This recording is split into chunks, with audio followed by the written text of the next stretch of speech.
Salut à tous les amis. Oui, ce Double Alpha News va parler de Splatoon 3. Mais si vous suivez ma bannière, bande de petits aveugles, vous aurez capté que Nerf plus Splatoon plus Badminton égale la vie. Donc pourquoi pas parler Splatoon pour une fois? Bah oui, je suis youtubeur Nerf, mais dans Double Alpha News, il y a Double Alpha, hein, pas V-Name. Donc bah je fais ce que je veux. Enfin, je fais ce que je veux.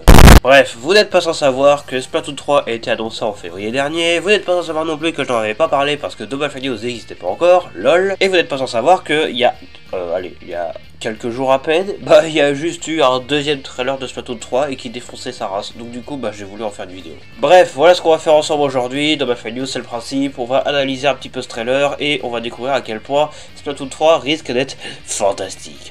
Bon, à partir de maintenant, je pars du principe que vous connaissez par cœur l'histoire de Splatoon. Donc je vais pas me saouler à vous raconter qui est lui, qui est lui et qui est lui. Bon alors du coup, ce second trailer de Splatoon 3 se passe en deux parties. Le premier, random, et le deuxième, ça parle du mode histoire, soit la partie la plus intéressante pour moi, parce que moi l'histoire de Splatoon, je connais bien quoi. Bien, donc qu'est-ce qu'on a dans ce trailer? Bah déjà, oh la vache, le chargement il est en 3D, incroyable, je m'y attendais absolument pas. 17, d'accord, donc du coup, on a une nouvelle map, ça commence super bien. C'est donc, bah voilà, on est dans une ville, on est littéralement dans la ville, waouh, je sais pas si vous avez capté, mais les graphismes du jeu sont juste ultra pétés du cul. Mais bref, du coup, à part ça, bim, on est sur les nouveaux spawns qui font piou, et on est sur la map, et on fout de zbeul, hein, voilà, je vais vous expliquer le principe de Splatoon. Donc du coup, qu'est-ce qu'on a de nouveau là-dedans? Bah déjà, bah voilà, le fameux crabe dont on parlait récemment, qu'on n'arrêtait pas de dire, tiens, on sait pas à quoi ça sert, qu'est-ce que c'est que ça? Eh bien c'est un nouveau spécial, littéralement, un crabe, une espèce de char d'assaut en forme de crabe, et qui tire des boules à canon, d'encre. Ouais, bon voilà, une chronosphère 2.0 on peut dire. Ensuite on a un bouclier.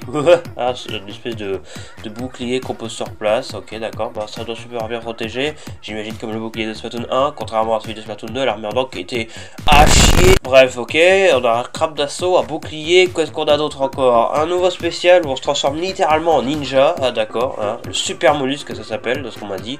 Ok d'accord, bah écoutez, ça a l'air vachement bien, ninja, hein, voilà, littéralement. Pour ce qui est des maps donc, comme je le disais il y a quelques instants à peine, bah là on voit que les Inklings et les Octalings spawnent dans une putain de ville, hein, qui semble être la cité Clabousse, donc la nouvelle ville des Inklings, la nouvelle ville, pardon, non, Chromapolis existe toujours, hein, c'est juste une autre ville, avec d'autres gens. Et même si on est littéralement à l'autre bout du monde, il y a malgré tout ce bordel une ancienne map qui revient, les Galeries Guppies, qui était littéralement dans Splatoon 1, pas dans le 2, hein, vraiment que dans le 1. C'était beau. Et ben ça semble être toujours dans Chromapolis. Ou alors c'est une nouvelle galerie Guppy, je sais pas. Vous vous souvenez des galeries Guppy, cette map bien relou là, auquel il y a tout qui bouge. Bah allez de retour cette map. Ah, et au passage, encore merci Vince Ender, on a eu des infos sur une zone, je sais même pas comment on appelle ça, qui est apparue dans le premier trailer, et on lui a donné un nom, ça s'appelle le Canyon aux colonnes. Waouh. Ok, d'accord.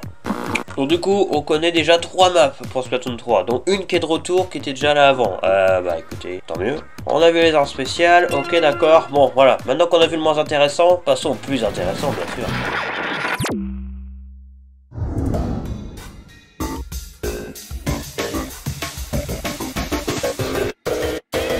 Attendez 2 secondes, on peut repasser? Ah putain de tantassin poilu. Moi qui croyais que les mammifères étaient tous morts, à part 2 chats, lol, dans Splatoon.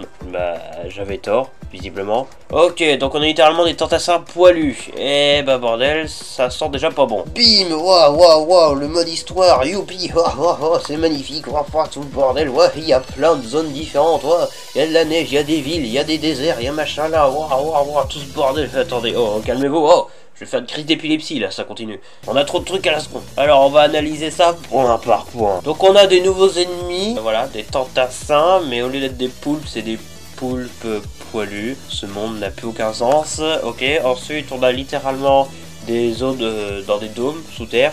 Bah comme avant quoi. On a des images de la tour Eiffel défoncée, ça j'étais obligé de le passer. Il y a une zone de neige, voilà. Donc on est, pour rappel, hein, on joue le rôle de ce personnage. Et on a ce petit poisson avec nous, ce petit salmioche là. Et bah visiblement il va servir à quelque chose ce con, hein, regardez. Youpi. Et bim. Le petit poisson va manger cette espèce de truc, voilà, qui porterait le doux nom de bouillie hirsute. Une espèce de pâte un peu chelou, un peu poilu. C'est bizarre. Et qui visiblement, dès lors qu'on la touche, bah ça fait mal. Ouais, bah c'est le bazar, hein. D'habitude les autres se ressemblent toutes. Là, j'ai l'impression qu'on voyage autour du monde, là. Ouais, y a plein de zones différentes. C'est graphisme du futur, ma gueule, quoi. Ok, donc le mode histoire, ça semble déjà être bordélique. Allons voir la team. J'imagine que c'est toujours la même. Ah ouais, ok, donc on a Ayo, donc numéro 1, on a toujours numéro 2, Oli, qui est encore vivant visiblement, et on a numéro 3, l'amiral, oh putain, c'est bien et bien vrai, numéro 3 est devenu l'amiral.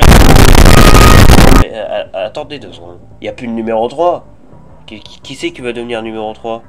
Ah bah nous, tiens, évidemment, vous croyez quoi? On est le nouveau numéro 3. Quel bordel. Ça, et deuxième question. Si numéro 3 est devenu l'amiral, il est où l'amiral?